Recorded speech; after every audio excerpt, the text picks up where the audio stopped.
নিম্নচাপের পর সক্রিয় মৌসুমি বায়ুর প্রভাবে থেমে থেমে বৃষ্টিপাত অব্যাহত আছে চট্টগ্রামে। এই কারণে নগরের বিভিন্ন স্থানে সৃষ্টি হয়েছে জলাবদ্ধতা, ফলে দেখা দিয়েছে তীব্র যানজট। সবচেয়ে বেশি দুর্ভোগ পড়েছেন এইচএসসি শিক্ষার্থীরা। সকালে সড়কের কোথাও জমতে দেখা গেছে হাঁটু পরিমাণ পানি, কোথাও আবার সৃষ্টি হয়েছে তীব্র যানজট। এই সুযোগে বাড়তি ভাড়া নিচ্ছেন বিভিন্ন গাড়ি চালকরা, বিশেষ করে সিএনজি চালিত অটোরিকশা আর রিকশা চালকরা আদায় করছেন ইচ্ছেমতো ভাড়া। সব মিলিয়ে ভোগান্তিতে পড়েছেন দৈনন্দিন কাজে বের হওয়া লোকজন। পতেঙ্গা আবহাওয়া অফিসের কর্মকর্তা মাহমুদুল আলম বলেছেন, বৃষ্টি আরও 2-1 দিন থাকতে পারে, তবে বৃষ্টিপাতের পরিমাণ কিছুটা কমে যেতে পারে।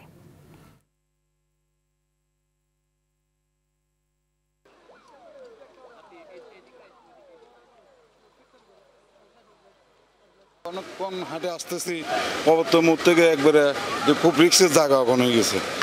সবগুলো আগে সুন্দর করে উন্নয়ন করতে হবে, তারপর হলো নির্বাচনের কথা। চলাফেরা কত কষ্ট হয়ে যাচ্ছে, সাধারণ পাবলিক যারা আছে, সাধারণ জনতা যারা আছে, এরা চলাফেরা কত কষ্ট হয়ে যাচ্ছে।